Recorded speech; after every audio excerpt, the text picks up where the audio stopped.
नमस्कार प्रिय विद्यार्थियों, स्वागत है आप सभी का आपके अपने यूट्यूब प्लेटफॉर्म उदय एजुकेशन और उदय स्टडी क्लासेज में। विद्यार्थियों, आज के इस वीडियो में अपन डिस्कस करने वाले हैं बोर्ड परीक्षा 2023 की दृष्टि से इम्पोर्टेंट कक्षा 8 के विज्ञान विषय के पेपर के बारे में, जो कि आपके आने वाले बोर्ड एग्जाम की दृष्टि से वेरी वेरी मोस्ट इम्पोर्टेंट रहेगा और आप सभी विद्यार्थियों के लिए पेपर ये वरदान साबित होने वाला है। तो आपसे निवेदन रहेगा, वीडियो को अंत तक देखिएगा, वीडियो को लाइक कर दीजिएगा। अभी तक आपने हमारे चैनल को सब्सक्राइब नहीं किया है तो विद्यार्थियों चैनल को सब्सक्राइब है वो जरूर कर दीजिएगा। बिल्कुल ये पेपर है आप सभी के लिए फुल सॉल्यूशन के साथ में रहेगा। यदि प्रत्येक प्रश्न का उत्तर भी साथ में है और अच्छे से आप यहाँ से याद कर सकते हैं और इस पेपर में से ज़्यादातर प्रश्न आने की संभावना आपके बोर्ड की परीक्षा में रहेगी। तो विद्यार्थियों से एक बार पुनः निवेदन रहेगा, अंत तक जरूर देखिएगा और चैनल को सब्सक्राइब कर लीजिएगा। सबसे पहले देखिए, यहाँ पे समय है वो आपको 2.5 घंटे का दिया जा रहा है और आपका पूर्णांक है वो 80 नंबर का रहेगा, यानी आपका पेपर है वो 80 नंबर का रहेगा। यहाँ पे निर्देश है, इनको सबसे पहले आपको पढ़ लेना है। परीक्षार्थी सर्वप्रथम अपने प्रवेश पत्र के ऊपर नामांकन यानी रोल नंबर है वो लिख ले हुए सभी प्रश्न हल करने अनिवार्य हैं और प्रत्येक प्रश्न का उत्तर प्रश्नों के साथ उत्तर के लिए दिए गए रिक्त स्थान में ही लिखे, यानी आपको पेपर इस बार ऐसा मिलेगा उसके अंदर खाली जगह होगी, उसी के अंदर आपको अपने उत्तर है वो लिखने हैं। चलिए पहला प्रश्न देखिए, अग्निरोधक प्लास्टिक का उदाहरण है मेलामाइन, पॉलीथीन, पीवीसी, नाइक्रोम। तो विद्यार्थियों इसका सही आंसर क्या होगा? अग्निरोधक जो प्लास्टिक है वो मेलामाइन है। तो ऑप्शन नंबर अ रहेगा इसका सही उत्तर। ये आपके 1 नंबर का प्रश्न रहेगा। फिर उसके बाद में दूसरा प्रश्न, निम्न में से कौन सा जीवाश्म ईंधन है? तो कोयला, पेट्रोलियम, प्राकृतिक गैस। विद्यार्थियों ये सभी के सभी क्या हैं? जीवाश्म ईंधन है।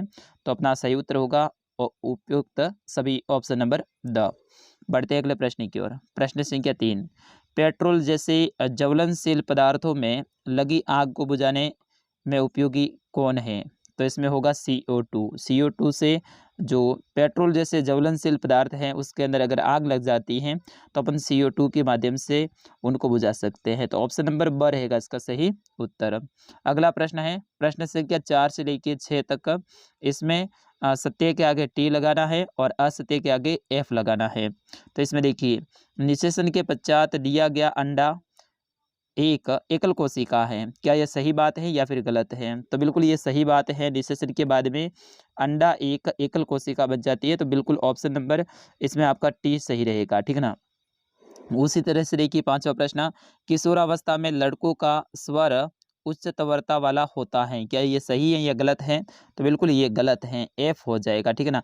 तो किशोरावस्था में लड़कों का उच्च तीव्रता वाला नहीं होता है। अगला देखिए 6वां प्रश्न, आवेशित कांच की छड़ आवेशित प्लास्टिक स्ट्रा को आकर्षित करती है, यह सही है या फिर गलत है? तो बिल्कुल ये सही है। फिर उसके बाद में 7वां प्रश्न, कमरे के ताप पर माचिस की तिल्ली स्वयं आग क्यों नहीं पकड़ती है? यानी कमरे का ताप अधिक होता है लेकिन फिर भी माचिस की तिल्ली है वो खुद आग क्यों नहीं पकड़ती है? क्योंकि कमरे का जो ज्वलन ताप से तिल्ली का ज्वलन ताप अधिक होता है, इसीलिए तिल्ली स्वयं नहीं जलती। यानी कमरे का जो ज्वलन ताप होता है वो तिल्ली के जो ज्वलन ताप है उनसे अधिक नहीं होता है, इस कारण से तिल्ली है वो नहीं जलती हैं।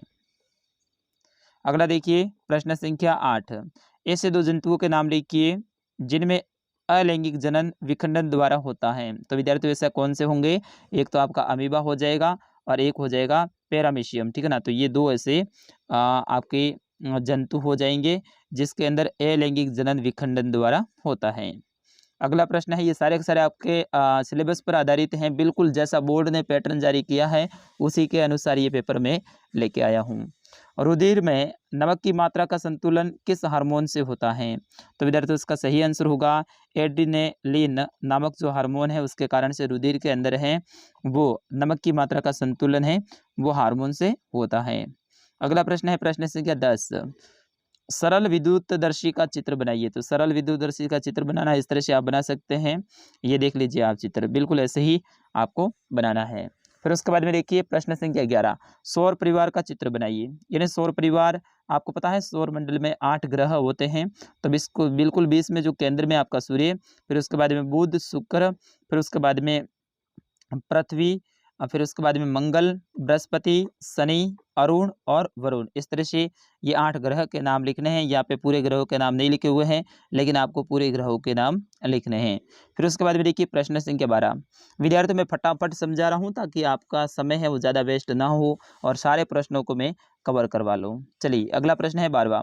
हमारे जीवन में उपयोगी सूक्ष्म जीवों के बारे में 4 पंक्तियाँ लिखिए। यानी हमारे जीवन में ऐसे कौन कौन से सूक्ष्म जीव हैं जो कि उपयोगी हैं, उनके लिए 4 पंक्तियाँ आपको लिखनी है। तो यहाँ पे देखिए लेस जो बेसिक लक नामक जो जीवाणु होता है वो दूध को दही में परिवर्तित कर देता है, यानी दूध होता है उसका दही में बदल देता है।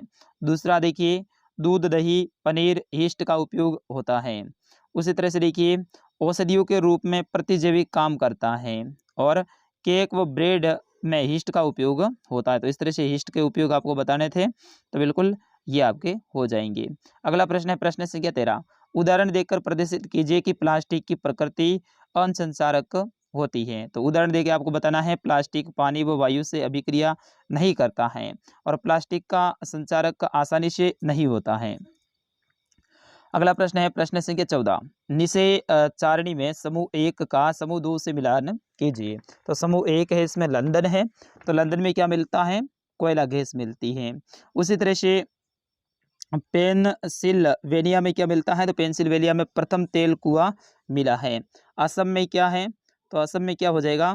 पेट्रोलियम। और कृष्णा गोदावरी डेल्टा में क्या है? प्राकृतिक गैस। तो इस तरह से आपको इनमें मिलान करना था। अगला प्रश्न देखिए प्रश्न संख्या 15। नीचे दिए गए वाक्यों की सत्यता की जांच तथा सत्य के या फिर असत्य के लिए सही या फिर गलत का निशान आपको लगाना है। सत्य के ऊपर लगाना है पहली बात तो है, अगर असत्य है तो असत्य के ऊपर सही का निशान लगाना है। तो यहाँ पे देखिए जैव विविधता का अर्थ किसी विशिष्ट क्षेत्र में पाए जाने वाले सजीवों की विभिन्न किस्मों से हैं। बिल्कुल सही बात है, जैव विविधता उन्हीं को तो बोलेंगे ना जो कि किसी क्षेत्र में पाए जाने वाले जो जीव हैं उनकी किस्म। अगला देखिए ब संकटपन्न स्पीसीज वे हैं जो विलुप्त होने की कगार पर नहीं है, ये असत्य है। संकटपन्न का मतलब क्या होता है? ऐसे जीव जो कि समाप्त होने वाले कगार पे हो या फिर समाप्त होने वाले हो, तो उसे अपन क्या कहते हैं? संकटपन्न कहते हैं। लेकिन यहाँ पे नहीं का मतलब तो ये गलत हो गया, तो बिल्कुल यहाँ पे ये असत्य हो जाएगा। उसी तरह से देखिए रेड डाटा पुस्तक में संकटपन्न स्पीसीज का रिकॉर्ड रखा जाता है, बिल्कुल सही बात है विद्यार्थियों। रेड डाटा एक पुस्तक होती है, उसके अंदर जो समाप्त होने वाले या फिर संकटपन्न जो जीव हैं उनका क्या करते हैं? रिकॉर्ड रखते हैं, तो ये सत्य बात है।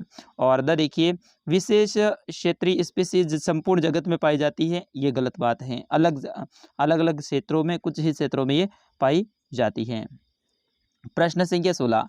अमीबा एक कोशिकीय जीव होते हैं भी एक जगह से दूसरी जगह पर गति किस प्रकार से करता है?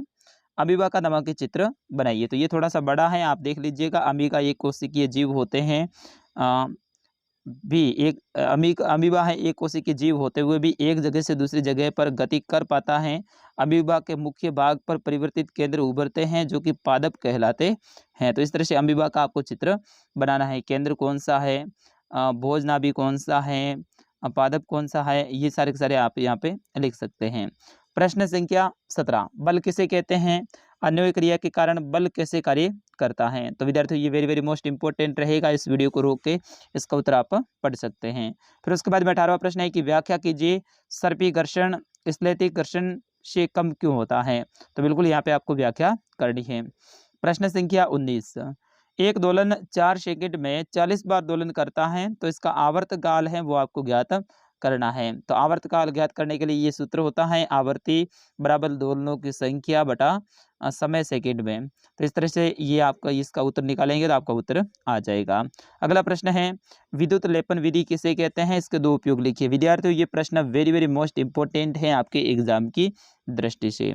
अगला प्रश्न है आकाश के किस भाग में तथा वर्ष में किस समय निम्नांकित दिखाई देते हैं? तो सप्त ऋषि तारामंडल और ध्रुव तारा आकाश के किस भाग में होता है? सप्तऋषि तारामंडल वर्ष के शीतकाल में दिखाई देते हैं, जबकि ध्रुव तारा है वर्ष के सारे दिनों में ये दिखाई देता है और ये उत्तर दिशा की ओर इंगित करता है। मिट्टी क्या है तथा पौधों के लिए ये क्यों आवश्यक है, पौधों को जल क्यों आवश्यक है, या समझाइए। अथवा में यह प्रश्न आपको मिल जाएगा, या तो मिट्टी क्या, ये आप लिख दीजिए, या फिर पौधों में जल क्यों आवश्यक है। अगला प्रश्न है प्रश्न संख्या 23, धातुओं के प्रमुख उपयोग लिखिए, या अधातुओं का हमारे जीवन में क्या उपयोग है, ये आपको लिखना है।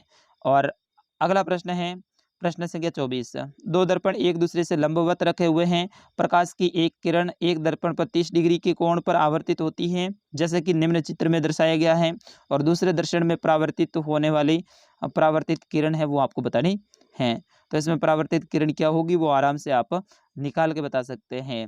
या फिर सड़क दुर्घटना के कोई कारण लिखिए। विद्यार्थियों ये प्रश्न है ना वेरी वेरी मोस्ट इंपॉर्टेंट है सड़क दुर्घटना के बारे में। और अंतिम प्रश्न रहेगा आपके पौधा घर प्रभाव का अपने शब्दों में वर्णन कीजिए, या फिर स्वस्थता से आप क्या समझते हैं। दो दो प्रश्न साथ में आएंगे, या तो ऊपर वाले दो करने हैं या फिर नीचे वाले करने हैं। तो विद्यार्थियों ये था कक्षा 8 का विज्ञान का पेपर, पूरा का पूरा paper very very most important है। दोबारा से देख लीजिएगा, सारे प्रश्नों को आप अपनी पासबुक में टिक कर लीजिएगा और फिर उसको आराम से याद कर लीजिएगा। तो विद्यार्थियों ऐसे ही पेपर आपको डाउनलोड करना है तो आप हमारी वेबसाइट पे जा सकते हैं, गूगल में जाके सर्च कीजिए udaystudy.com। क्या करना है, उदय स्टडी, वहाँ पे क्लास 6 to 10th वाला ऑप्शन मिलेगा, वहाँ से आप पेपर डाउनलोड कर सकते हैं। मिलते हैं अगले वीडियो में, तब तक के लिए नमस्कार, जय हिंद।